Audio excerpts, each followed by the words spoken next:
SSC GD का जैसा 4 फरवरी को पेपर आएगा। आज की इस वीडियो में देखेंगे कैसा साथियों पेपर आपका आने वाला है। उस पेपर में उन शिफ्ट में किस टाइप के क्वेश्चंस आपके पूछे जाएंगे, हिंदी के, जीके के, करंट अफेयर के, रीजनिंग के और साथियों मैथ के। तो पूरे पेपर का हल देखेंगे। हिंदी के पूरे 20 सवाल जैसे आपके एग्जाम में आएंगे, जीके प्लस करंट अफेयर के 20 सवाल और रीजनिंग के पूरे 20 सवाल साथियों इस वीडियो में देखेंगे और उसके बाद मैथ के क्वेश्चन हम लोग देखेंगे। तो देखिए साथियों, इस पूरे पेपर में से कितने क्वेश्चंस आपको पहले से आते थे, कितने क्वेश्चंस आपने नए सीखे, क्योंकि जो नए क्वेश्चंस आप सीखोगे वो आपके एग्जाम में साथियों आएंगे। चलिए, तो पहला सवाल है करके सही वर्तनी वाले शब्द का चयन कीजिए। यानी कि ईर्ष्यायु कैसे लिखा जाता है साथियों, ईर्ष्यालु कैसे लिखा जाता है, ऐसे नहीं साथियों। ईर्ष्यालु कैसे लिखा जाता है, जैसे आपका ऑप्शन नंबर सी में लिखा हुआ है। अगले नंबर का सवाल करेंगे, जो जाना क्या, जो ना जाना गया हो उसके लिए एक शब्द क्या होगा, मुझे बताइए।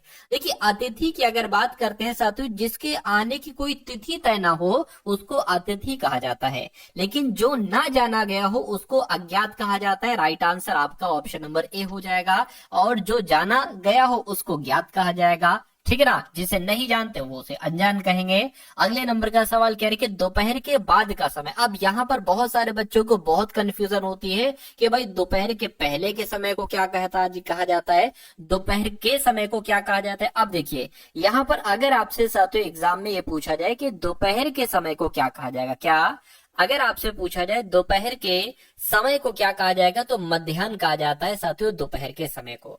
यहाँ पर दोपहर के बाद का समय है, तो दोपहर के बाद के समय को साथियों अपराह्न कहा जाता है। लेकिन दोपहर के पहले के समय को अगर आपसे पूछ लिया जाए, क्या दोपहर के पहले के समय को क्या कहा जाता है, तो पूर्वाह्न कहा जाता है। दोपहर के पहले के समय को क्या कहा जाता है, पूर्वाह्न कहा जाता है। तो ये तीनों बातें आप लोगों को मालूम होना चाहिए, अपराह्न, मध्याह्न और पूर्वाह्न। अगला सवाल देखिए, कह रहे कि तुरंगी शब्द का समानार्थी शब्द यहाँ पर क्या होगा, मुझे बताइए। तो तुरंग की अगर बात करें, तुरंगी की अगर बात करें किसे साथियों, घुड़सवार को कहा जाता है। राइट आंसर आपका ऑप्शन नंबर बी हो जाएगा। अगला देखिए, इंद्र का समानार्थी शब्द आपसे यहाँ पर पूछा जा रहा है। तो अगर बात करें इंद्र का समानार्थी शब्द क्या हो जाएगा, तो इंद्र को साथियों देवराज कहा जा सकता है। अच्छा, यहाँ पर ईश्वर के पर्यायवाची कुछ मैं आपको बता देता हूँ जो आपसे एग्जाम में पूछे जाते हैं। तो ईश्वर का पर्यायवाची साथियों भगवान शब्द हो जाएगा, ठीक है ना। परमेश्वर भी कहते, क्या परमेश्वर भी साथियों ईश्वर शब्द का पर्यायवाची होगा। उसके अलावा साथियों परमात्मा भी कहा जाता है, परमात्मा भी कहा जाता है। तो आप लोग यहाँ पर साथियों ध्यान रखेंगे, ठीक है ना। उसके अलावा अगर बात करते हैं साथियों यहाँ पर हम लोग देवराज शब्द की, तो देवराज आपका ये इंद्र का समानार्थी शब्द हो जाएगा। देवराज को साथियों इंद्र भी कहा जाता है, इंद्र भी कहा जाता है और साथियों देवपति भी कहा जाता है, देवपति भी कहा जाता है। तो ये भी जानकारी आपको याद रखना है। सभी दोस्तों की रिक्वायरमेंट पे एक बहुत बड़ा ऑफर लेके आ चुका हूँ मेरे दोस्त। इस प्रैक्टिस सेट के ऊपर आपके लिए एक अच्छा ऑफर है, जहाँ से कि अब आपको ये प्रैक्टिस सेट लगाओगे और सबसे सस्ता प्रैक्टिस सेट मिलने वाला है आज तक के यूट्यूब के इतिहास में। दोस्त, जो ऐसे जीडी के हमारे 15 प्रैक्टिस सेट की मैं सीरीज लेकर आया हूँ, उसके अंदर मैंने आपको कहा था मेरे भाई कि इन 15 प्रैक्टिस सेट जो आपके सामने हैं हमारे YouTube channel all exam class के ऊपर, जिसे आप कैसे प्राप्त कर सकते हो, तो ये व्हाट्सअप नंबर आपके सामने दिया है, इस पर मैसेज कीजिए। और ये प्रैक्टिस सेट जो आपको 300 रुपए मिलते हैं, उनकी मैंने प्राइस रखी थी गुण 50 रुपए। अब इनसे भी माइनस करके मेरे दोस्त मैंने कर दिया है 30 रुपए, मात्र 30 रुपए अंतिम दिनों में इस प्रैक्टिस सेट को आपको लगाने के लिए। गुण 50 से भी माइनस करके, क्योंकि बहुत सारे बच्चों का कमेंट आ रहा है सर हम इतना पैसा पे नहीं कर पा रहे हैं, पास पैसे नहीं है, तो उसके लिए मैंने मात्र 30 रुपए कर दिए हैं। और 15 प्रैक्टिस सेट मिलते हैं, यानी 2 रुपए में प्रैक्टिस सेट जरूर लगाना चाहिए अगर सिलेक्शन चाहिए, क्योंकि 70% कोर्स इस प्रैक्टिस सेट से ही मिलने वाला है आपको। तो देखते हैं कितने बच्चे लगाते हैं, बढ़ते हैं क्वेश्चन की ओर मेरे भाई।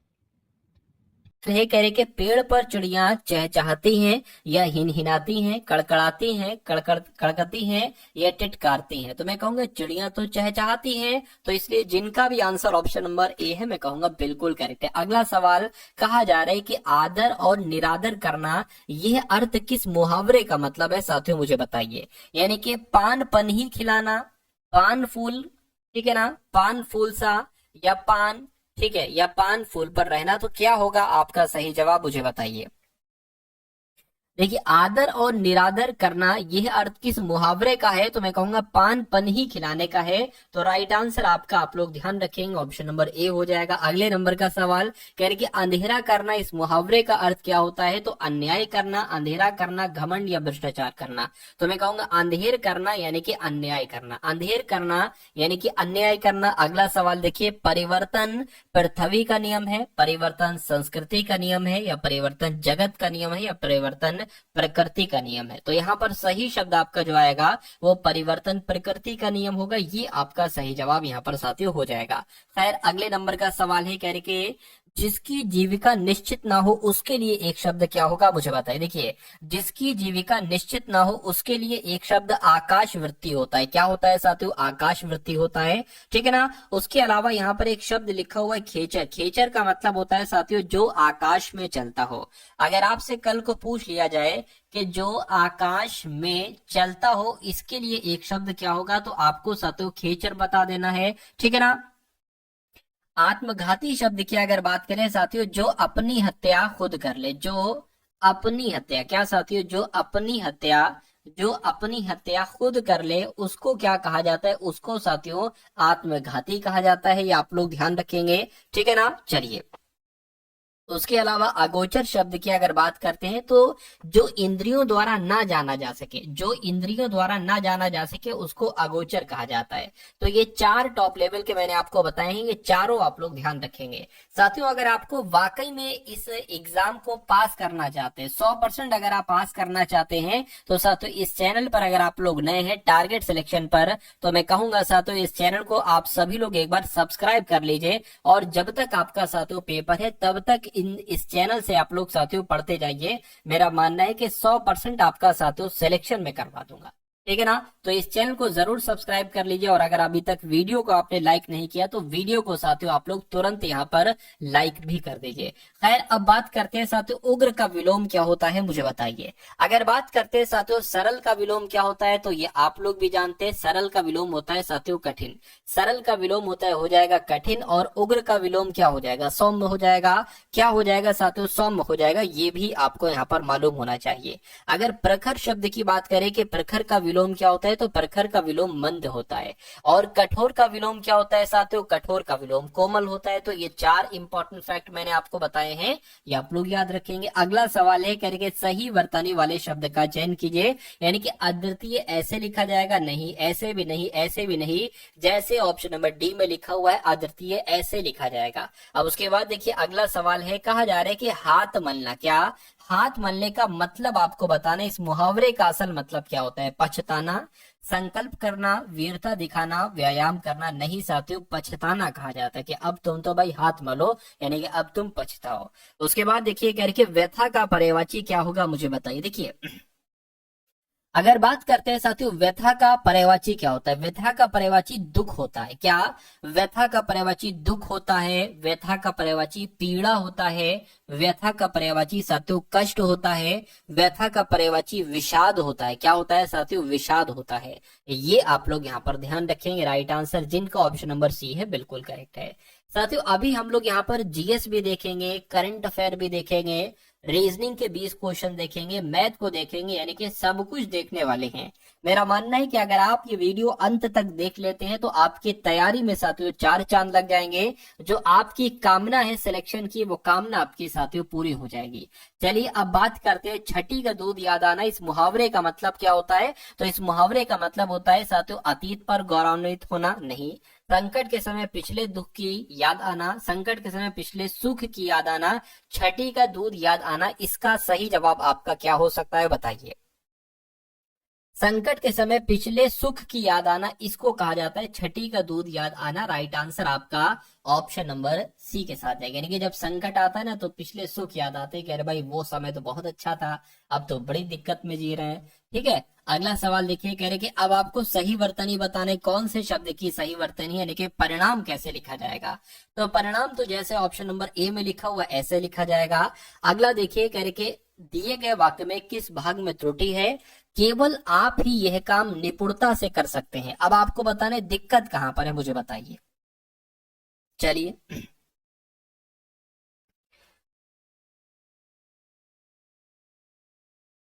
देखिए दिक्कत की अगर बात करें, केवल आप ही, ये यहाँ पर दिक्कत है, केवल आप ही। अब ठीक है, केवल आप यह काम निपुणता से कर सकते हैं, ये सही हो जाएगा। केवल भी लगा दिया, ही भी लगा दिया, तो यहाँ पर दिक्कत हो जाएगी। मैं कहूंगा दिक्कत कहाँ पर है, ऑप्शन नंबर बी वाले में, तो यही आपका राइट आंसर है। अगला सवाल देखिए, करके किसी और स्थान पर इसके लिए एक शब्द क्या होगा। तो किसी और स्थान पर इसके लिए एक शब्द क्या होता है साथियों, अन्यत्र होता है। क्या होता है साथियों, अन्यत्र होता है। अगर सर्वत्र की बात करते हैं साथियों, सब स्थानों पर, क्या अगर आपसे पूछ लिया जाए सब स्थानों पर इसके लिए एक शब्द क्या होगा, तो इसके लिए एक शब्द सर्वत्र होगा। और अगर आपसे पूछा जाए किसी और स्थान पर, तो इसके लिए एक शब्द अन्यत्र होगा। तो सही जवाब आपका ऑप्शन नंबर डी हो जाएगा। अगला देखिए, उन्नति का विलोम क्या होगा, मुझे बताइए। तो उन्नति का विलोम साथियों फटाफट आप लोग यहाँ पर बता दीजिए। देखिए सम्मति की अगर बात करें, तो सम्मति का विलोम में छोटा आ लगा दो, आपका ये विलोम बन जाएगा, यानी कि सम्मति का विलोम असम्मति हो जाएगा। उन्नति का विलोम क्या होगा साथियों, अवनति हो जाएगा। ठीक है ना, ये आप लोग यहाँ पर साथियों ध्यान रखेंगे। चलिए भाई, अगले नंबर का सवाल है, कह रहे के हमारी, अब यहाँ पर हमारी राजभाषा है, उचित शब्द बताइए, खाली जगह है यहाँ पर। कह रहे कि मराठी हमारी राजभाषा है, या हिंदी हमारी राजभाषा है, गुजराती हमारी राजभाषा है, संस्कृत आपकी राजभाषा क्या है, आपकी और हमारी हिंदी है। तो होगा साथियों आंसर आपका ऑप्शन नंबर बी हो जाएगा। अब उसके बाद साथियों यहाँ पर आप लोग सामान्य ज्ञान के क्वेश्चंस देख लीजिए, पूरे 20 सवाल होंगे, और उसके बाद साथियों 20 सवाल रीजनिंग के भी आप लोग यहाँ पर जरूर देखेगा। तो कह रहे कि संसदीय प्रणाली में कार्यपालिका किसके प्रति उत्तरदायी होती है। तो अगर आपसे डायरेक्ट ये सवाल पूछ लिया जाए, तो विधानमंडल आपको बता देना, यानी कि संसदीय प्रणाली में कार्यपालिका विधानमंडल के प्रति उत्तरदायी होती है। अगले नंबर का सवाल देखिए आप लोग, कह रहे कि निम्नलिखित में से कौन सी भारतीय संविधान की मुख्य विशेषता नहीं है। ध्यान रखिए, नहीं है, कौन सी संविधान की विशेषता। तो लिखित संविधान है, बिल्कुल संविधान की सर्वोच्चता है, बात सही है, ये संविधान की विशेषता है, क्वालिटी है। अर्ध संघीय संरचना है, ये बात भी बिल्कुल सही है। प्रतिबद्ध न्यायपालिका, प्रतिबद्ध न्यायपालिका नहीं है, और शक्तियों का वितरण है केंद्र और राज्यों में, ये बात भी बिल्कुल सही है। तो मैं कहूंगा कौन सी विशेषता नहीं है, ऑप्शन नंबर सी वाली विशेषता नहीं है, नहीं है, तो यही आपका राइट आंसर हो जाएगा। अगला देखिए, भारतीय संविधान के लिए राज्य नीति के निदेशक सिद्धांत यानी कि डीपीएसपी निम्नलिखित में से किस देश के संविधान से प्रेरित है। तो मैं कहूंगा ये तो आयरलैंड से लिया गया है, यानी कि जो नीति निदेशक सिद्धांत यह किस देश के संविधान से लिया गया है, तो मैं कहूंगा आयरलैंड देश के संविधान से लिया गया है। अगले नंबर का सवाल है, करके भारतीय संविधान के अनुच्छेद 19 में कौन सा अधिकार शामिल है। तो कौन सा अधिकार शामिल है, संवैधानिक उपचारों का अधिकार शामिल है, मैं कहूंगा नहीं। वाक और अभिव्यक्ति स्वतंत्रता का अधिकार शामिल है, मैं कहूंगा बिल्कुल सही। साथियों इस सवाल का जवाब आपका ऑप्शन नंबर डी हो जाएगा। तो कुल मिला के अनुच्छेद 19 में क्या है, वाक और अभिव्यक्ति की स्वतंत्रता का अधिकार है। अगला देखिए, करके पायरिया निम्न में से किसका रोग है, यानी कि जो पायरिया रोग हो जाता है ना, क्या ये नाक में होता है, मसूड़ों में होता है, फेफड़ों में होता है, हृदय में होता है। तो ये तो मसूड़ों से संबंधित है साथियों, ठीक है ना, पायरिया रोग जो है मसूड़ों से संबंधित है। उसके बाद देखिए अगले नंबर का सवाल है, कहा जा रहा है कि जो फ्लोएम ऊतक होता है ना, फ्लोएम ऊतक ये निम्नलिखित में से किस में पाया जाता है। पौधों में पाया जाता है, स्तनधारियों में, कीटों में, या साथियों जानवरों में पाया जाता है। तो ये पौधों में पाया जाता है। कहां पर साथियों, पौधों में पाया जाता है फ्लोएम नाम का एक ऊतक। अगला देखिए, करेंगे एक हॉर्स पावर लगभग कितने वॉट के बराबर होता है। तो एक हॉर्स पावर तो साथियों 746 वॉट के बराबर होता है। कितने वॉट के बराबर होता है, 746 वॉट के बराबर होता है, जिनका भी आंसर ऑप्शन नंबर ए है, बिल्कुल करेक्ट है। अगला सवाल देखिए, निम्नलिखित में से कौन सी एक रासायनिक अभिक्रिया नहीं है। तो इसमें से कौन कौन सी रासायनिक अभिक्रियाएं हैं। तो कोयले का जलना है, भोजन का पाचन, ये भी एक रासायनिक अभिक्रिया है, ठीक है। कागज का जलना भी है, लेकिन पानी का भाप में रूपांतरित होना साथियों ये नहीं है। अब ये नहीं है तो यही आपका राइट आंसर हो जाएगा। अगले नंबर का सवाल है, कह रहे कि इजराइल की राजधानी मुझे बता दीजिए कौन सी है। तो जेरूसलम, बगदाद, बर्लिन, मैं कहूंगा जेरूसलम जो है ना, ये इजराइल देश की राजधानी है। किस देश की राजधानी है, इजराइल देश की राजधानी है।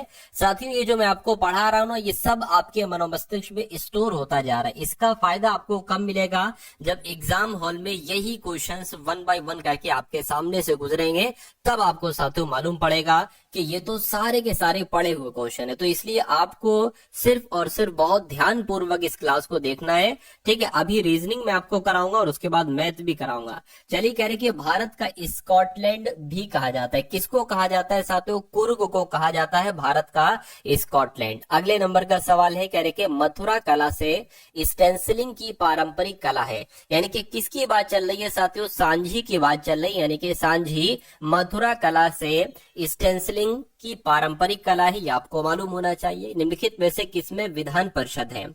यानी कि किस राज्य की विधान परिषद है? तो मैं कहूंगा कर्नाटक की है। ये आपका राइट आंसर होगा, जिनका भी आंसर बी बिल्कुल करेक्ट है। अगला देखिए, जो वॉलीबॉल है ना, ये किस देश का राष्ट्रीय खेल है? तो वॉलीबॉल किस देश का राष्ट्रीय खेल है, ये आपको मालूम होना चाहिए। नेपाल का राष्ट्रीय खेल है। कहाँ का राष्ट्रीय खेल है वॉलीबॉल? साथियों, नेपाल का राष्ट्रीय खेल है। अगला देखिए, निम्नलिखित में से किस व्यक्ति ने प्रसिद्ध पुस्तक the story of my experiments with truth लिखी? तो ये तो साथियों किसके द्वारा पुस्तक लिखी गई है? ये महात्मा गांधी जी के द्वारा पुस्तक लिखी गई है, जिनका भी आंसर यहाँ पर ऑप्शन नंबर डी था, बिल्कुल करेक्ट था। अगला देखिए,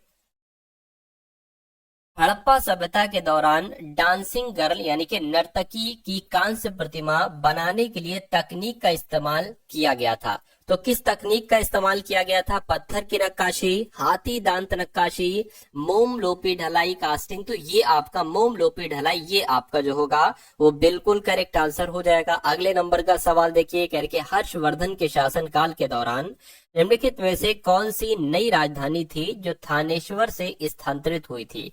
तो क्या आपका राइट आंसर यहाँ पर हो सकता है कन्नौज? आपका राइट आंसर हो जाएगा। यानी कि हर्षवर्धन के शासनकाल के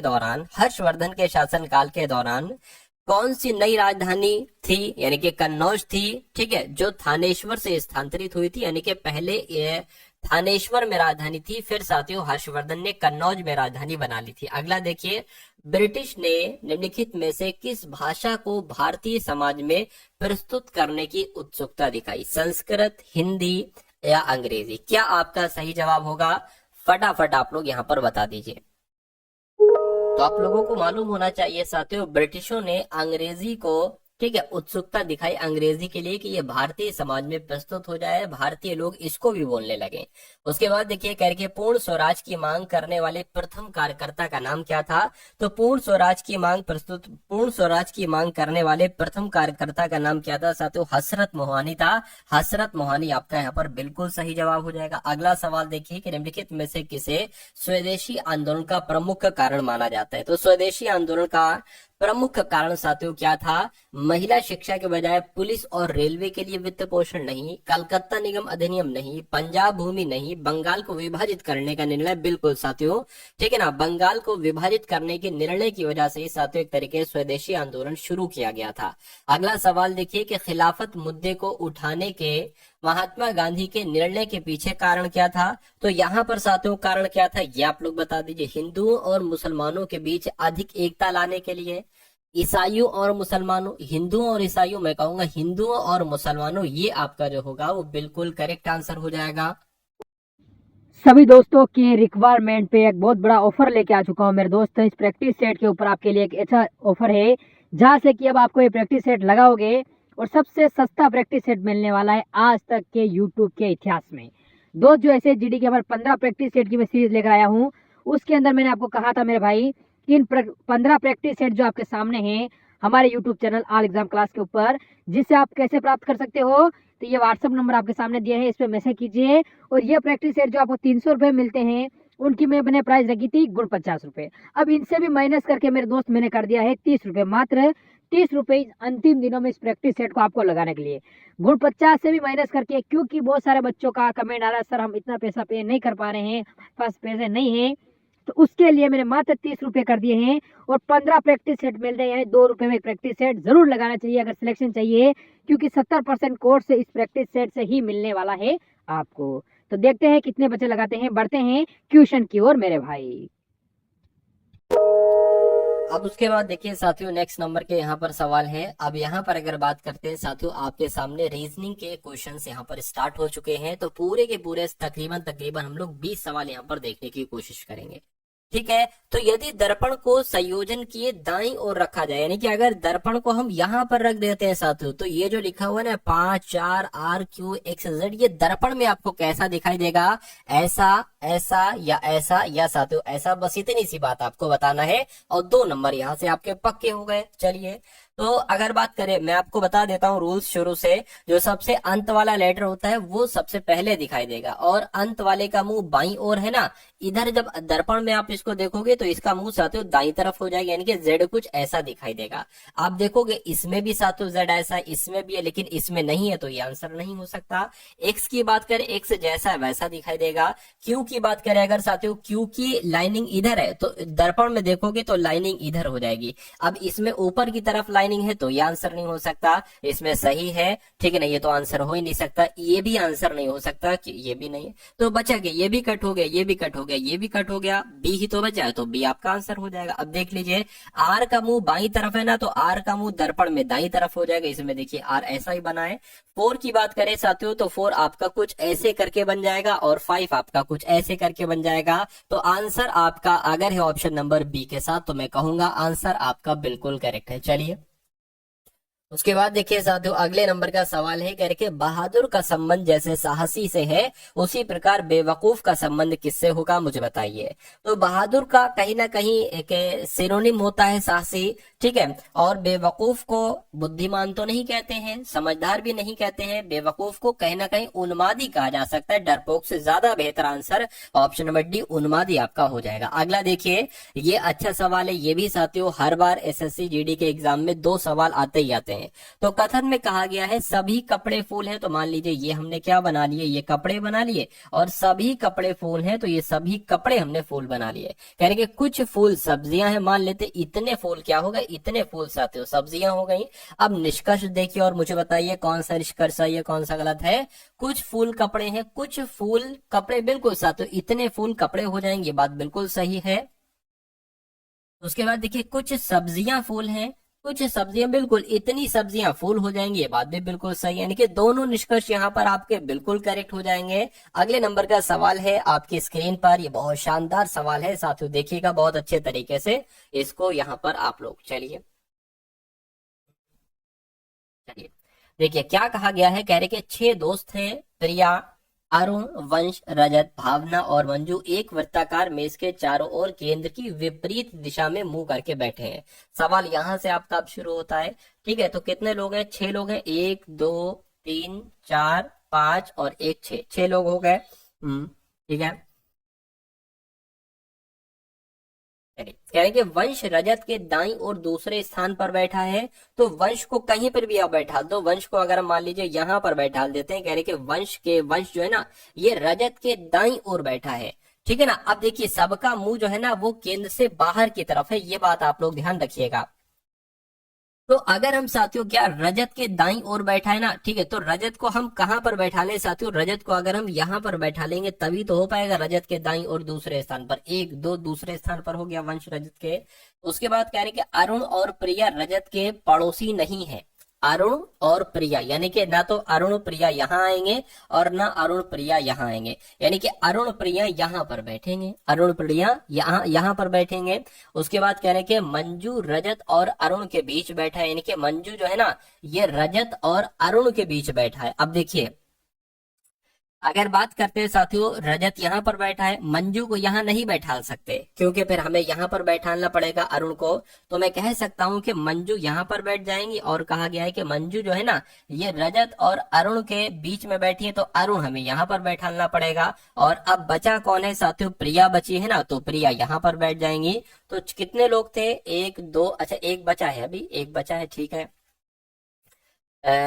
अब एक तरीके से एक बार दोबारा से पढ़ लेते हैं। वंश रजत के दाईं ओर दूसरे स्थान पर बैठा है, बिल्कुल वंश रजत के दाईं ओर दूसरे स्थान पर बैठा है।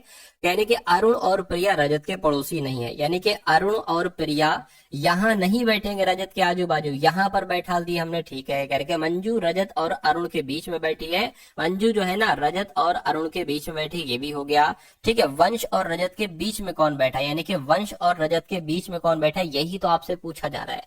अब आप देखो इसमें से आपने किसको किसको बैठा दिया है और कौन एक बाकी है? मैं कहूंगा भावना को यहाँ पर कहीं नहीं बैठाला गया, तो जाहिर सी बात है भावना जी यहाँ पर बैठेंगी, तो भावना आपका यहाँ पर बिल्कुल सही जवाब हो जाएगा। अगला सवाल आपकी स्क्रीन पर करेंगे 23 है और फिर 23 है और उसके बाद 46 है और उसके बाद 138 है, उसके बाद 552 आ गया है, उसके बाद आपको बताना है कि अगला नंबर यहाँ पर क्या आएगा। साथियों कभी भी अगर आप देखो कि गैप बहुत तेजी से बढ़ रहा है तो वहां पर हमेशा गुणा होगी। क्या होगी? वहां पर हमेशा गुणा होगी। जैसे कि हमें इतना तो पता है 23 की गुणा अगर 2 से करते हैं तो 46 आ जाएगा, 23 की गुणा 1 से करते हैं तो 23 आ जाएगा, 23 से कम 23, 23 दूना 46। तो जाहिर सी बात है 23 की गुणा अगर हम 3 से करते हैं तो क्या 138 आता है? अभी हमें पता नहीं, हमने लिख दिया ऐसा ही। देख लीजिए 6 3 18, 18 का 8 हासिल लग गया, 1 है, 3 चौक 12 और 1 13। बिल्कुल साथियों ये आपका यहाँ पर बिल्कुल सही हो जाएगा। अब अगर बात करें, अब क्या इसकी गुणा 4 से करेंगे तो ये आएगा और क्या इसकी गुणा 5 से करेंगे तो ये आएगा? तो एक काम करो 552 की गुणा 5 से करा के देख लो। 552 की गुणा 5 से करा के देखा और अगर ऑप्शन में से कोई आंसर मिल गया तो हमारा वही आंसर हो जाएगा। 5 दूना 10, ठीक है, 5 पंजे 25, 26, 5 पंजे 25 और 27, यानी कि 2760 आ चुका और 2760 ऑप्शन नंबर ए वाले में भी है। तो जिनका आंसर ऑप्शन नंबर ए है बिल्कुल करेक्ट हो जाएगा। ठीक है, अगले नंबर का सवाल देखिए आपकी स्क्रीन पर है। इस सवाल की अगर हम बात करते हैं साथियों, थोड़ा ध्यान से देखिएगा। करके चारों विकल्पों में से जो विषम है सबसे ना, उसके बारे में आपको बताने कौन सा सबसे विषम है। देखिए डी 4 पर आता है, के 11 पर आता है, आर 18 पर आता है और वी 22 पर आता है, सी 23 पर आता है, जे 10 पर आता है, एम 13 पर आता है, टी आपका 20 पर आता है और ए 1 पर आता है। उसी प्रकार जी ए 7 पर आता है, ए 1 पर आता है, एच 8 पर आता है। अब आपको देखना है कि इसमें से सबसे अलग ऑप्शन कौन सा है। देखिए 4 से 7 हुआ है, 4 से 11 हुआ यानी कि 7 बड़ा है और 11 से अगर 18 करते हैं तब भी यहाँ पर 7 बड़ा है। क्या यहाँ पर 7 बड़ा है? जरा एक बार चेक करके मुझे बताइए। देखिए 22 के बाद 23, 24, 25, 26, ये तो हो गए कितने? ये तो हो गए 4 हो गए और 3, बिल्कुल साथियों यहाँ पर 7 ही बड़ा है और यहाँ पर भी 7 बड़ा है। यानी कि जो रूल यहाँ पर लगा है 7-7 का, वही रूल यहाँ पर लगा हुआ है 7-7 का। अच्छा 13 से 20 में भी 7 कर सकते हैं और 20 से 1 हुआ है, यानी कि 26 तक 6 और 1 7। उसके अलावा अगर बात करें यहाँ पर 6 माइनस किया गया, तो मैं कहूंगा कि सबसे अलग रूल यहाँ पर है। इन तीनों में 7-7-7 का रूल है, लेकिन ऊपर वाले में साथियों 6 और 7 का रूल है। खैर अगले नंबर का सवाल देखिए आपके स्क्रीन पर आ चुका है। कह रहे हैं कि यमुना नदी नर्मदा के बीच जो आरेख बनेगा ना, वो आपको बता रहा है। अब देखिए ये भी नदी है और ये भी नदी है, तो ये नदी शब्द हो गया, ये यमुना नदी हो गया, ये नर्मदा नदी हो गया। क्योंकि दोनों नदियां हैं तो नदियों के अंतर्गत आएगा। तो ऐसा आरेख कहां पर बना हुआ है? ऐसा आरेख साथियों ऑप्शन नंबर बी में बना हुआ है। तो जिनका भी आंसर यहाँ पर ऑप्शन नंबर बी के साथ है, मैं कहूंगा आंसर आपका बिल्कुल करेक्ट है। अगला देखिए एक फिर से नंबर सीरीज वाला सवाल है। देखिए साथियों जितने भी कॉन्सेप्ट बैठते हैं नंबर, ठीक है ना, नंबर सीरीज के, सिटिंग अरेंजमेंट के, कथन निष्कर्ष के, जितने चैप्टर के जितने कॉन्सेप्ट बैठते हैं मैं एग्जाम तक आपको सब कुछ कवर अप करवा दूंगा। तो आप लोग साथियों अगर चैनल पर नए हैं तो चैनल को सब्सक्राइब कर लीजिए। अगर आप सब्सक्राइब कर लेते हैं तो मेरा मानना है कि पेपर आपका बहुत आराम से पास हो जाएगा, पेपर आप बहुत आराम से साथियों क्रैक कर डालेंगे। क्योंकि अगर आप डेली पढ़ते हैं, क्योंकि डेली एक ही क्लास में Hindi, GK, GS, reasoning, maths, Hindi सब कुछ मैं पढ़ाता हूँ, ठीक है, तो डेली आपका साथियों रिवीजन होता रहेगा और पिछला भी रिवीजन होता रहेगा और जो नया आप पढ़ेंगे उसका भी साथियों तैयार करवाता रहूंगा, नई चीजें भी, ठीक है। इस प्रकार अगर आप पढ़ेंगे तो आपका सिलेक्शन समझ लीजिए एक तरीके से निश्चित हो जाएगा। तो आपको क्लास को नहीं छोड़ना है, कोई भी क्लास में डालूं टारगेट सिलेक्शन पर, ठीक है, तो उसको आपको जरूर देखना है। और अगला सवाल देखिए, कह रहे 46, 54, 70, 70 के बाद 102 आएगा और 102 के बाद 166 आएगा। उसके बाद आपको बताना है अगला नंबर यहाँ पर क्या हो सकता है, बताइए।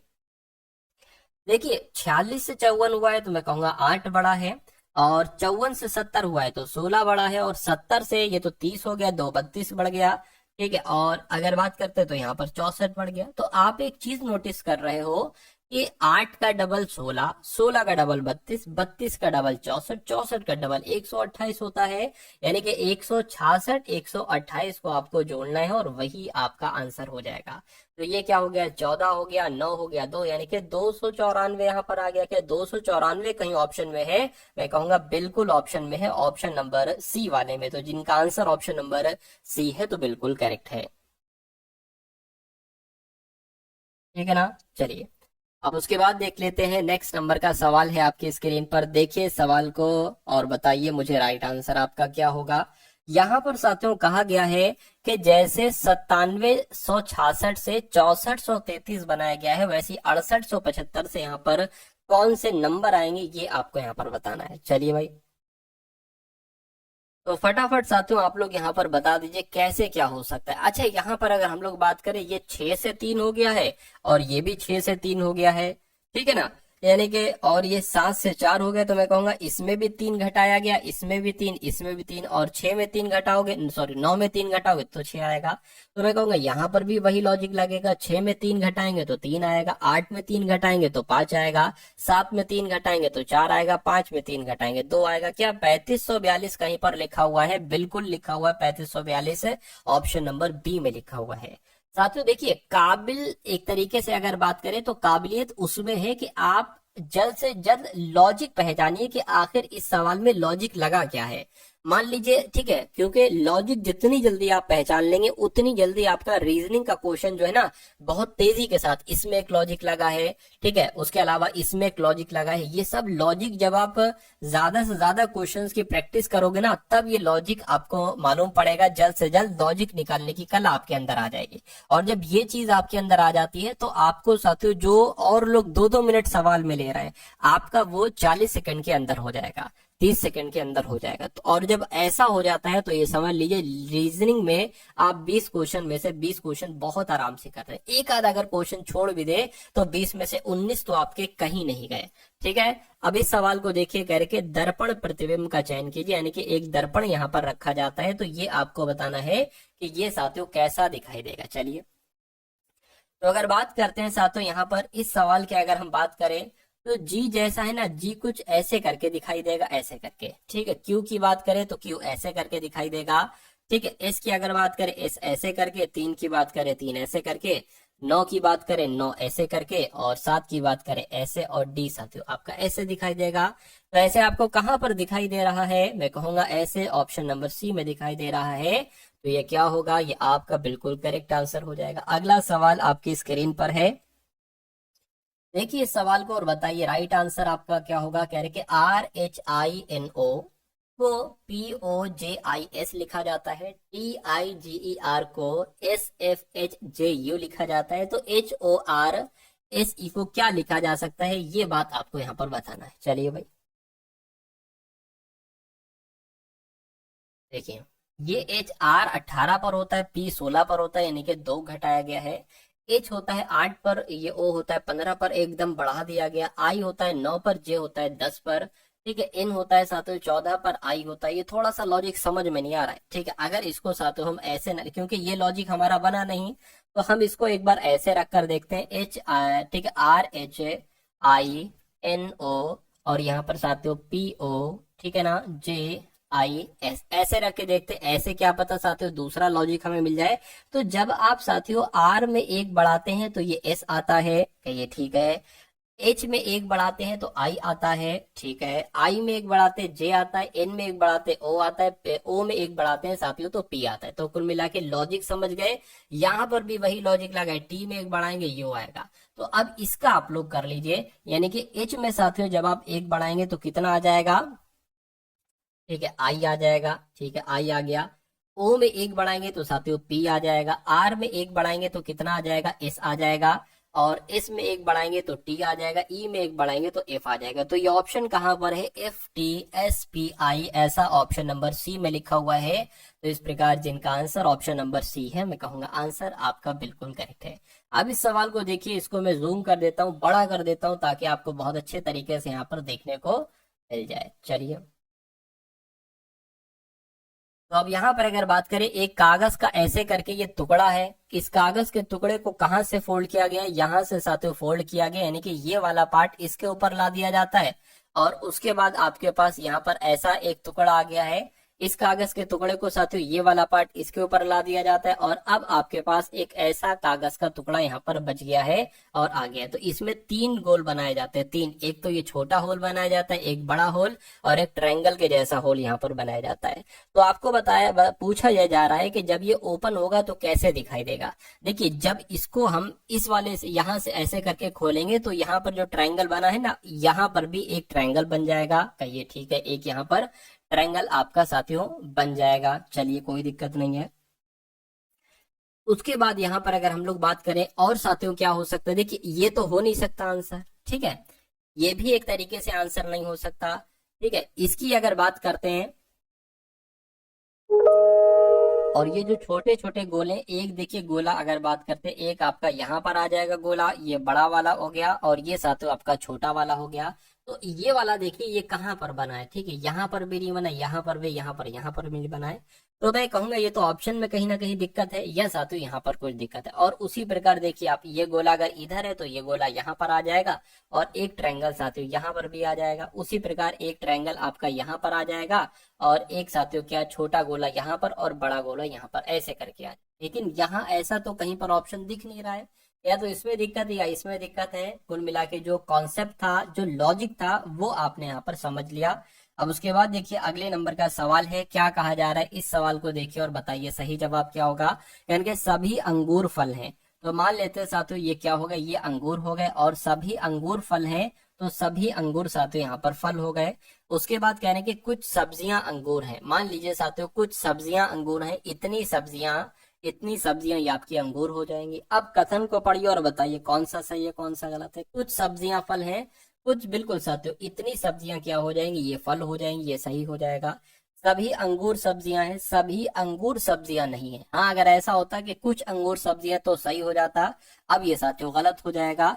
तो निष्कर्ष तो सिर्फ एक और एक निकलता है, जो कि डी में लिखा हुआ है, ठीक है। अगला देखिए, अगला सवाल देखिए साथियों, और इस सवाल का आंसर आप लोग यहाँ पर बताने की कोशिश कीजिए कि क्या इस सवाल का जवाब हो सकता है। कह रहे कि ए बी का भाई है, तो साथियों ए जो है ना, ये बी का भाई है, बी का भाई है, यानी कि ये भाई है, तो भाई के लिए साथियों प्लस बना लेते, बहन के लिए माइनस बना लेंगे।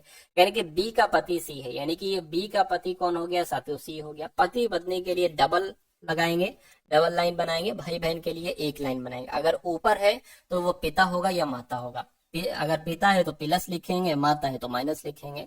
यानी कि ई का बेटा सी है, यानी कि ई का बेटा कौन है साथियों, ई का बेटे की अगर बात करते हैं, ई का बेटा कौन है, सी है, ठीक है। ये प्लस हो गया, ये माइनस हो गई, ठीक है, ये बहन हो गई, ये भाई हो गया, और इसका पति सी हो गया। सी का बेटा, सी का पिता कौन है, ई हो गया, ठीक है। ई का बेटा कौन है, सी है।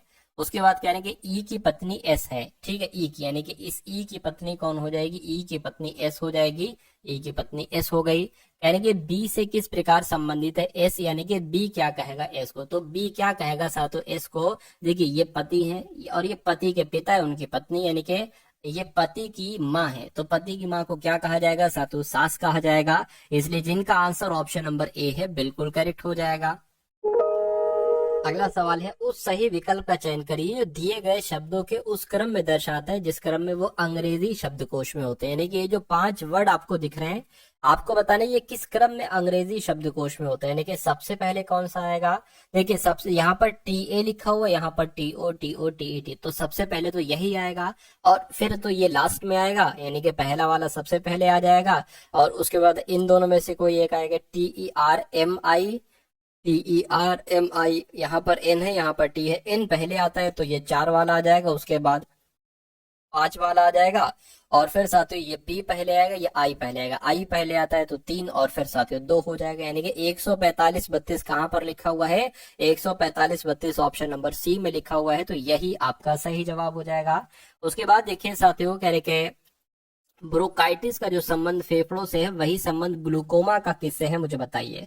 तो फेफड़ों की समस्या को कहा जाता है साथियों ब्रोंकाइटिस। तो उसी प्रकार आंखों की जो दिक्कत होती है उसको ग्लूकोमा कहा जाता है। तो मैं कहूंगा आंखें यहाँ पर आपका जो होगी वो बिल्कुल सही जवाब हो जाएगा। अगला सवाल देखिए, यानी कि ROCK को OGSV लिखा जाता है, तो LAST को क्या लिखा जा सकता है, कौन से 4 लेटर यहाँ पर साथियों बन सकते हैं, ये बात आपको यहाँ पर बता देना है। चलिए देखिए, R18 पर होता है, O15 पर होता है, यानी कि 3 घटाया गया है। O15 पर होता है, G7 पर होता है, कितना घटाया गया है, 8 घटाया गया है। और C3 पर होता है, S आते हो किस पर होता है, S आपका 19, तो बहुत बढ़ जाएगा। फिर तो ये लॉजिक मुझे लग रहा है नहीं लगेगा। ठीक है, दूसरा लॉजिक की अगर बात करें तो ROCK लिख लिया और फिर ये नीचे लिख लो साथियों OGSV। अब यहाँ पर अगर बात करें, यहाँ पर साथियों क्या लॉजिक लग सकता है, देखिए ये R है, R से यहाँ पर V किया गया, ऐसा कर लेते हैं हम। तो R18 पर होता है, V 22 पर होता है, यानी कि 4 बढ़ाया गया है। O15 पर होता है, S 19 पर होता है, फिर 4 बढ़ाया गया है। C3 पर होता है, G7 पर होता है, 4 बढ़ाया गया। K 11 पर होता है, D 15 पर होता है, सॉरी O15 पर होता है, फिर 4 बढ़ाया गया। तो 4 4 बढ़ाए जा रहे हैं, यहाँ पर भी आप साथियों 4 4 4 ही बढ़ा लो। L12 पर होता है, P आ जाएगा यहाँ पर। A 1 पर होता है, तो यहाँ पर क्या आ जाएगा साथियों, एक तरीके से E आ जाएगा। ठीक है, यानी कि E हो गया, ये P हो गया। और S में अगर 4 बढ़ाओगे, 19 पर 4 बढ़ाओगे तो W आ जाएगा। ठीक है ना। उसी प्रकार T में 4 बढ़ाओगे तो कितना आ जाएगा साथियों, 24, 24 पर होता है X, यानी कि XWEP कहाँ पर लिखा हुआ है, XWEP ऑप्शन नंबर A में लिखा हुआ है। तो ये क्या होगा, ये आपका बिल्कुल सही जवाब हो जाएगा। उसके बाद देखिए अगले नंबर का सवाल आपकी स्क्रीन पर कह रहे हैं कि दिए गए विकल्पों में से उस संख्या का चयन कीजिए जो निम्नलिखित श्रेणी में प्रश्नवाचक चिन्ह के स्थान पर आ सकती है। यानी कि सबसे पहले 29 है, उसके बाद 38 है, उसके बाद यहाँ पर 63 आया है, और उसके बाद 112 है, और उसके बाद 193। तो आपको ये बताना है कि अगले नंबर पर यहाँ पर कौन सा नंबर आ सकता है, ये चीज आपको यहाँ पर बताना है। अब देखिए 29 से ये 38 हुई है, तो मैं कहूंगा यहाँ पर 9 जोड़ा गया है। 38 से 63 कैसे हुई है, कितना जोड़ा गया है, 13 में से 8 जाएगा, 5 बचेगा, ये 5 हो जाएगा, 5 में से जाएगा साथियों 3, तो 2 बचेगा। यानी कि पहले 29 में 9 जोड़ा 38 हो गया, 38 में 25 जोड़ा 63 हो गया, 63 में कितना जोड़े, मैं कहूंगा यहाँ पर 9 और यहाँ पर 4, यानी कि 49 जोड़ेंगे। 112 में कितना जोड़े, 193 आ जाए, तो 193 में से 112 को आपको घटाना है। तो कितना साथियों, 13 में से 3 में से 2 जाएगा, 1 बचेगा, यहाँ पर 8 आ जाएगा। अब यहाँ पर कितना जोड़ा जाना चाहिए कि हमें ये वाला नंबर मिल जाए। आप इसको थोड़ा ध्यान से देखिए, ये है 3 का स्क्वायर, ये है 5 का स्क्वायर, ये है 7 का स्क्वायर, ये है 9 का स्क्वायर। तो यहाँ पर साथियों 11 का स्क्वायर आ जाएगा, 11 का स्क्वायर 121 होता है। तो 193 और 121 को जोड़कर बताइए, वही आपका आंसर हो जाएगा। ठीक है, तो 314 यहाँ पर आएगा। 314 कौन से ऑप्शन में है, तो ऑप्शन नंबर डी वाले में है। तो ये क्या होगा, ये आपका बिल्कुल सही जवाब हो जाएगा। अगला सवाल देखिए, कह रहे हैं कि निम्नलिखित समीकरण को सही करने के लिए किन 2 गणितीय चिन्हों को आपस में बदलने की आवश्यकता है। तो साथियों हम यहाँ पर अगर बात करें, सबसे पहले 106 है, उसके बाद 3 है, उसके बाद 2 है, और फिर साथियों 70 है, और फिर 7 है, और फिर बराबर 110 है। तो आगे यहाँ पर क्या लिखा हुआ है साथियों, ये आपका भाग लिखा होगा। तो माइनस और भाग को अगर बदले, यानी कि माइनस की जगह पर भाग, भाग की जगह पर माइनस को रखें, तो क्या 110 आ जाएगा बराबर में। ठीक है, तो क्या यहाँ पर कैलकुलेट करने पर 110 आ जाएगा। देखिए यहाँ पर भाग है तो भाग की जगह पर माइनस, गुणा है तो गुणा का गुणा हो जाएगा, प्लस है प्लस का प्लस हो जाएगा। ठीक है, ये क्या है आपका, ये माइनस है, माइनस की जगह पर भाग हो जाएगा। देखिए इसको करेंगे तो 7 आएगा, पूरा पूरा 7 नहीं बल्कि 10 आ जाएगा, 7 एकम 7 और 0 लग जाएगा, प्लस कर दिया, 3 दूना 6 आ जाएगा, माइनस 106 आ जाएगा। इसको अगर कट करेंगे, ठीक है, तो 100 आएगा, प्लस आपका 10 आ जाएगा, बराबर 110। तो ये चल रहा है, तो 110 बराबर 110 आ गया है, यानी कि हमारा जवाब जो होगा वो ऑप्शन नंबर ए के साथ ही जाएगा। और जिनका भी आंसर ऑप्शन नंबर ए है बिल्कुल करेक्ट है। अगला सवाल आपकी स्क्रीन पर। तो अब साथियों यहाँ पर आपके मैथ के क्वेश्चन शुरू हो चुके हैं। तो कुछ क्वेश्चंस लिए हैं साथियों मैथ के, इनको भी आप लोग देखिएगा और अपनी तैयारी को यहाँ पर मजबूत कीजिएगा। चलिए, तो अब अगर बात करें करके 5 व्यक्तियों की औसत आयु 28 वर्ष है। 5 व्यक्तियों की औसत आयु कितनी है, 28 वर्ष है। उसके बाद कहने की यदि उनमें से एक को हटा दिया जाए, यानी कि ये 5 लोग हैं ना, 4 लोग अगर हम कर दें, 4 लोग अगर हम कर दें, तो औसत में 2 वर्ष की कमी हो जाती है। तो देखिए 5 वर्ष थी तो औसत 28 था, एक कम कर देते हैं लोग को तो औसत 2 कम हो जाता है, यानी कि अब औसत 26 हो जाता है। तो हटाए गए व्यक्ति की आयु कितनी है? अब देखिए 5 व्यक्तियों की आयु का योग कितना है? तो 28 की गुणा 5 से कर दीजिए, 5 × 8 = 40 हो जाएगा, 5 दूना 10 और 4 14 हो जाएगा, यानी कि 5 व्यक्तियों की कुल मिला के आयु कितनी है? 140 है। 4 व्यक्तियों की कुल मिला के आयु साथियों कितनी है? 104 आ जाएगी।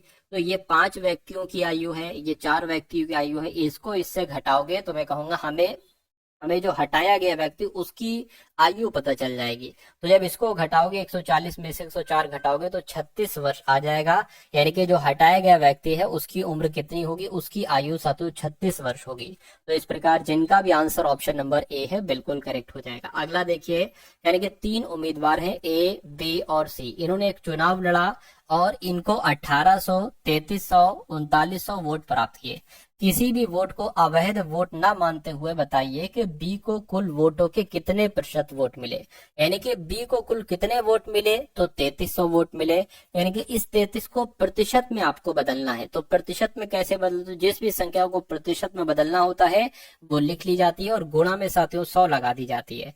और नीचे साथियों क्या लिख देंगे? नीचे हम सबका वो लिख देंगे, यानी कि जिसको जिसको जितने जितने वोट मिले हैं। तो साथियों इन तीनों का योग आ जाएगा, यानी कि 1800 प्लस 3300, 1800 प्लस 3300 और प्लस 3900। अब एक काम करें, इनको आप जोड़ लीजिए। ठीक है, डबल जीरो है तो डबल जीरो मैंने यहाँ पर लगा दिया। 9 और 3 12, 12 और 8 कितना हो जाएगा? 20, 0 आ गया, हासिल का 2 लग गया, 2 और 3 5 और ये 8 और एक 9, यानी कि साथियों यहाँ पर कितना हो गया? 9600 हो गया। यहाँ पर कितना हो गया? 9600 हो गया या जीरो था? हाँ जीरो था। अच्छा वो तो जीरो था आपका, ये जीरो ही है। ठीक है, यानी कि 9000 हो गया। एक सेकंड, बटे में क्या आ गया? बटे में आपका 9000 आ गया और ऊपर कितना हो गया साथियों? 3300 गुणा 100 हो गया। तो इस 2 जीरो से ये जीरो, इससे ये जीरो कैंसिल हो जाएगा, यानी कि 30/9 आपका यहाँ पर आया है। 9 3 27 हो जाएगा, 3 जाएगा, पॉइंट लगेगा, 0 बचेगा, फिर 9 3 27 हो जाएगा, यानी कि 3.3 करके आंसर आ रहा है कुछ। एक बार फिर से साथियों कैलकुलेट कर लीजिए। इन 3 जीरो से ये 3 जीरो कैंसिल हो गए। अब बचा क्या साथियों आपके पास? अच्छा ये 33 है, तभी तो आंसर नहीं आ रहा। ये मैंने 3300 यहाँ पर लिखा, 3300 ये हो जाएगा। तो कुल मिला के इन 3 जीरो से ये और ये, यानी कि 330/9 आएगा। इसको आपको कैलकुलेट करना है। ठीक है, 9 3 आपका 27 हो जाएगा, कितना बचेगा? 6 बचेगा, तो ये आपका 60 हो गया। ठीक है, 9 पंजे 45, 9 छंग आपका 54 हो जाएगा। तो 36 पॉइंट करके कुछ आंसर आएगा और 36 पॉइंट करके कहाँ पर लिखा हुआ है? ऑप्शन नंबर बी में लिखा हुआ है। तो जिनका भी आंसर यहाँ पर ऑप्शन नंबर बी है तो बिल्कुल करेक्ट है। अगला सवाल देखिए आपकी स्क्रीन पर है, इस सवाल को देखिए और बताइए सही जवाब आपका क्या हो सकता है। यानी कि एक रेलगाड़ी एक समान चाल से 2.5 घंटे लिखा हुआ है, यानी कि 2 सही 1/2 घंटे में 325 किलोमीटर की दूरी तय करती है। उसी चाल से 650 किलोमीटर की दूरी तय करने में कितने घंटे लगेंगे? देखिए 2 सही 1/2, यानी कि 2 दूना 4 और एक 5/2, यानी कि 5/2 घंटे में क्या साथियों? 5/2 घंटे में कितनी दूरी तय करती है? 325 किलोमीटर की दूरी तय करती है। पूछ रहे हैं उसी चाल से, यानी कि जिस चाल से ये दूरी चलेगी उसी चाल से 650 किलोमीटर की दूरी तय करने में कितने घंटे लगेंगे? अगर मैं आपसे ये कहूं, अगर मैं आपसे कहूं कि 1 किलोमीटर दूरी तय करने में कितने घंटे लगेंगे, तो आप कर देंगे 5/2। ठीक है ना, और ये बराबर है एक तरीके से इस 325 की गुणा नीचे हो जाएगी यहाँ पर 325। तो 1 किलोमीटर दूरी तय करने में इतना समय लगेगा, इतने घंटे का समय लगेगा।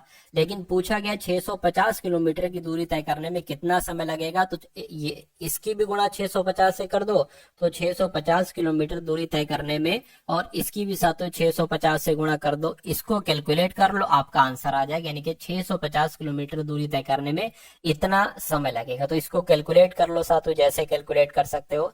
325 से कम 325, 325 दूना 650 हो जाएगा। इस 2 से ये 2 कैंसिल हो जाएगा, यानी कि कितने घंटे आ गए साथियों? 5 घंटे आ गए। घंटे 5 आ गए तो मैं कहूंगा 650 किलोमीटर की दूरी तय करने में 5 घंटे का समय लगेगा। किसी टीवी का सूची मूल्य 15,000 रुपए, यानी कि उस टीवी पर 15,000 रुपए लिखे गए, 15,000 रुपए के, और उस सूची मूल्य पर 18% की छूट दी जाती है। यानी कि कितनी अतिरिक्त छूट और दी जाए जिससे ग्राहक को 10,947 रुपए की वो टीवी पड़ जाए।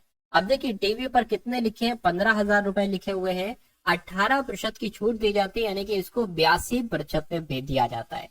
18% यानी कि 100 माइनस 18 तो 82 ही आएगा। अब देखते हैं अगर 15,000 रुपए की टीवी 82% में दी जाती है, अर्थात 18% की छूट के साथ दी जाती है, तो कितने रुपए की वो पड़ती है। तो 15 की गुणा 82 से कर लीजिए, 15 की गुणा 82 से यहाँ पर साथियों हम करा देते हैं, तो कितना हो जाएगा साथियों, एक तरीके से 2 पंजे 10 हो गया, ठीक है, दो दो, दो एक कम 2 और आपका ये 3 हो गया, 8 पंजे 40 हो गया, 8 एकम 8 और आपका 12 हो गया, 0 आ गया, 3 आ गया, 2 आ गया, 1 आ गया, एक 0 था यहाँ पर तो लगा लिया, यानी कि वो आपको 12,300 रुपए में टीवी पड़ जाएगी। 15,000 से 12,300 रुपए में वो टीवी हो जाएगी। यानी कि और कितनी छूट दी जाए कि 10,947 रुपए की वो टीवी हो जाए। अब देखिए जरा 12,300 की पड़ी है, कहने के 10,947 रुपए की अगर टीवी देते हैं तो कितनी छूट दी गई। देखिए जरा कितनी छूट दी गई, यहाँ पर 3 आ जाएगा, यहाँ पर 5 आ जाएगा, 3 और 1, यानी कि 1,353 रुपए की छूट दी गई। कह रहे कि इसको प्रतिशत में आप बता दीजिए कितना ये प्रतिशत होगा।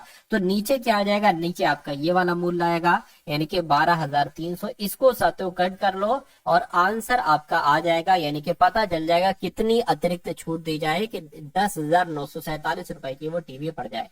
इन 2 जीरो से साथियों ये 2 जीरो आपके कैंसिल हो जाएंगे, ठीक है। इसको अगर कट करें, किससे कट करें साथियों बताइए जरा। अगर देखिए अगर 103 की हम 10 से गुणा करते हैं तो ये तो साथियों 1230 हो जाएगा। देखिए अगर हम 11 से गुणा करें, यानी कि इसमें 123 हम और बढ़ाने, कितने हो जाएगा, 3 5 3 1, साथियों वही आ गया, 1353 आ गया, यानी कि ये 11 बार में कटेगा। तो मैं कहूंगा 11% आपका यहाँ पर बिल्कुल सही और बिल्कुल सटीक जवाब हो जाता है। अगला सवाल देखिए आपकी स्क्रीन पर है साथियों, देखिए सवाल को और बताइए सही जवाब आपका क्या होगा। कह रहे कि ए ने एक वस्तु बी को 25% लाभ पर बेची, बी ने इसे सी को 20% लाभ पर बेच दिया और सी ने इसे 45% की हानि पर डी को बेचा। डी ने इसे 330 रुपए में खरीदा, तो बी ने वस्तु कितने रुपए में खरीदी थी, ये आपसे यहाँ पर साथियों पूछा जा रहा है। चलिए तो कोई दिक्कत नहीं, इसमें क्या है, मान लेते हैं साथियों वो वस्तु कितने रुपए की है, उस वस्तु का मूल्य साथियों 100 रुपए है। अब 100 रुपए उस वस्तु का मूल्य है। ए ने वो वस्तु बी को 25% लाभ पर बेची, यानी कि इसको 25% लाभ पर बेचा गया, 125% पे बेचा गया, ठीक है। उसके बाद कह रहे हैं कि बी ने इसको सी को 20% लाभ पर बेचा, यानी कि 120% में बेचा, ठीक है। सी ने 45% की हानि पर बेचा, यानी कि 55% में साथियों बेचा, ठीक है। कहने के 45% की हानि पर डी को बेचा, डी ने इसे 330 रुपए में खरीदा, यानी कि अब जो इसकी कीमत आएगी वो 330 रुपए हो जाएगी। तो मतलब बी ने वस्तु को कितने रुपए में खरीदा, ये कुल मिला के आपसे यहाँ पर पूछा जा रहा है, कोई दिक्कत नहीं है। सबसे पहले एक्स का मान आप लोग निकाल लीजिए, 25 पंजे और 25 चौक हो गया, ठीक है।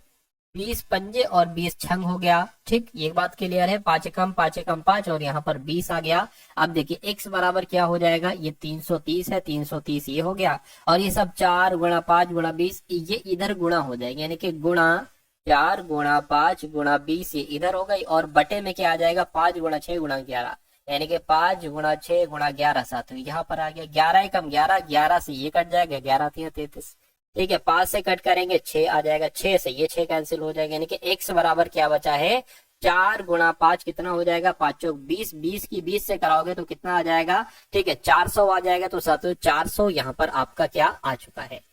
अब अगर बात करें, अब थोड़ा सा अगर आप ध्यान से देखें तो पूछा ये जा रहा है कि बी ने वस्तु कितने रुपए में खरीदी। बी ने जो वस्तु खरीदी है ना साथियों, वो 25% के लाभ पर, एक बी को 25% लाभ पर बेची गई है, यानी कि 400 तो ये ए ने जिस मूल्य पर ए को मिली थी ना, ए ने जिस कीमत पर ली थी वो 400 थी, तो 400 रुपए है, इसको 125% में बेचा गया ना, खरीदा 125% के लाभ पर है, ठीक है। तो 125% इसका आप लोग निकालेंगे, तो 20 कितना आ जाएगा, 25 चौक और 25 पंजे, 4 से कट करेंगे 100 आ जाएगा, 500, 5 की गुणा 100 से होगी, तो 500 आपका राइट आंसर आ जाएगा। 500 यहाँ पर आपका सही जवाब होगा। यानी कि ए ने बी को वस्तु जो बेची है वो 500 रुपए में बेची है, क्योंकि 25% प्रॉफिट से, या कह सकते हैं बी ने वस्तु जो खरीदी है वो 500 रुपए में खरीदी है। अब अगले नंबर का सवाल है आपकी स्क्रीन पर।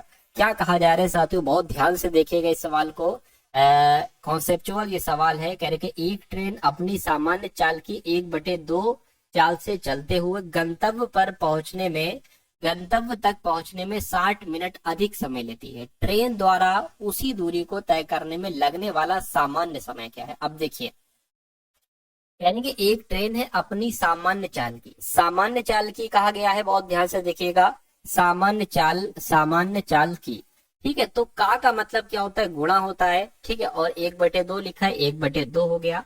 तो ये तो देखिए एक सामान्य, यानी कि एक आप नॉर्मल चाल चल रहे हैं, तो जब सामान्य चाल की 1/2 चाल से चली जा रही है, ठीक है ना, यानी कि सामान्य चाल उसकी एक तरीके से तेज है, ठीक है, तो 60 मिनट अधिक, क्योंकि जब स्पीड आपने एक तरीके से 60 मिनट अधिक समय लगता है, तो मैं कहूंगा कम हो रही है ना, ज्यादा नहीं, कम हो रही है फिर, ठीक है, कोई दिक्कत नहीं है।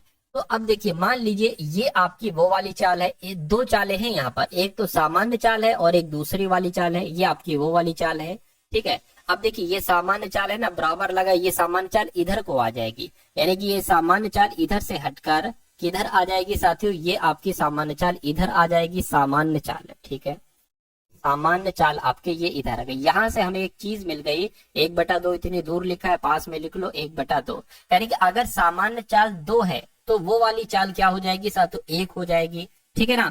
अब यहाँ पर साथियों चाल का अनुपात तो हमें पता चल गया, 1/2 है। इसका उल्टा होता है साथियों, इसका उल्टा होता है क्या, समय का अनुपात इसका उल्टा हो जाएगा, 2/1 हो जाएगा। यानी कि पहले अगर 2 समय लग रहा था तो अब 1 समय लगेगा। लेकिन यहाँ पर कहा जा रहा है कि 60 मिनट अधिक समय लेती है, यानी कि इसका डिफरेंस क्या हो जाएगा, 2x और x बराबर क्या हो जाएगा, 60 मिनट हो जाएगा, ठीक है ना। यानी कि पहले अगर मान लीजिए 2 घंटे लेती होगी, ठीक है ना, 2 घंटे लेती होगी, तो फिर अब जब चाल बड़ी है उसकी, तो कितना समय लेने लगेगी साथियों, ये 60 मिनट लेने लगेगी, पहले 120 मिनट, यानी पहले 2 घंटे फिर 1 घंटे लेने लगेगी। तो कह रहे कि ट्रेन द्वारा उसी दूरी को तय करने में लगने वाला सामान्य समय क्या है, सामान्य समय आपसे पूछा जा रहा है, ठीक है ना। सामान्य समय की अगर हम बात करते हैं, देखिए ये आपका क्या था, ये आपकी सामान्य चाल थी, तो ये क्या हो जाएगा, ये सामान्य समय हो जाएगा। यानी कि जब x बराबर, अब देखिए ये 2x हो गया है और ये x हो गया, यहाँ पर डिफरेंस जो निकला है x बराबर 60 मिनट निकला है, तो ये x बराबर 60 मिनट आ जाएगा। इसको हम कह सकते हैं सामान्य समय कितना निकला, 60 मिनट, यानी कि 1 घंटा निकला। थोड़ा सा ध्यान से समझेंगे तो आपकी समझ में आ जाएगा, तो 60 मिनट बोल लो या 1 घंटा बोल लो, ये आपका राइट आंसर हो जाएगा, ठीक है ना। बस ये आपको ध्यान रखना है साथियों, समय का अपोजिट क्या होती है साथियों, चाल हो जाएगी। यहाँ पर अगर चाल का अनुपात 1/2 है तो समय का अनुपात 2/1 हो जाएगा। इस चीज को भी आप लोग यहाँ पर याद रखेंगे। उसके बाद देखिए नेक्स्ट नंबर का सवाल है। इस सवाल को देखिए क्या कहा जा रहा है साथियों, कह रहे कि किसी वायुयान की चाल 120 किलोमीटर प्रति मिनट है, यानी कि 1 मिनट में 120 किलोमीटर की चाल से जा रहा है कोई वायुयान। यह चाल मीटर प्रति सेकंड में कितनी होगी, यानी कि मीटर प्रति सेकंड में आपको बता रहे हैं। देखिए 120 किलोमीटर है, तो कोई चीज अगर किलोमीटर में होती है, इसको मीटर में कन्वर्ट करना होती है, तो उसकी गुणा 1000 से करा देते हैं, ठीक है ना। उसके अलावा अगर बात करते हैं, यहाँ पर क्या है साथियों, यहाँ पर क्या है, अच्छा सेकंड में बदलना है, तो यहाँ पर साथियों क्या आ जाएगा, एक तरीके से 120 किलोमीटर प्रति मिनट, यानी कि 1 मिनट में ये 120 किलोमीटर जा रही है। तो अब देखिए, अब इसको मिनट को हमें किस में कन्वर्ट करना है, सेकंड में। तो अगर 1 मिनट है तो इसको सेकंड में कन्वर्ट करना है, इसको 60 से गुणा कराना पड़ेगा, तभी तो ये सेकंड बन पाएगा। अब इसको साथियों कैलकुलेट कीजिए, कितना आ गया, इतना आ गया, नीचे 60 आ गया, 0 से 0, 6 दूना 12, और ये यानी कि 2000 आ जाएगा आपका। तो कुल मिला के इसकी चाल कितनी हो जाएगी, 2000 कितनी है, हाँ 2000 ही आएगी। तो 2000 मीटर प्रति सेकंड इसकी चाल हो जाएगी। इससे इसमें कन्वर्ट किया है तो कुल मिला के साथियों यहाँ पर आपने मैथ के क्वेश्चंस भी देख लीजिए, रीजनिंग के देख लीजिए, जीके के देख लीजिए साथियों, और हिंदी के देख लीजिए। तो कैसी लगी साथियों आपको ये क्लास, एक बार कमेंट सेक्शन में आप लोग जरूर बताइएगा।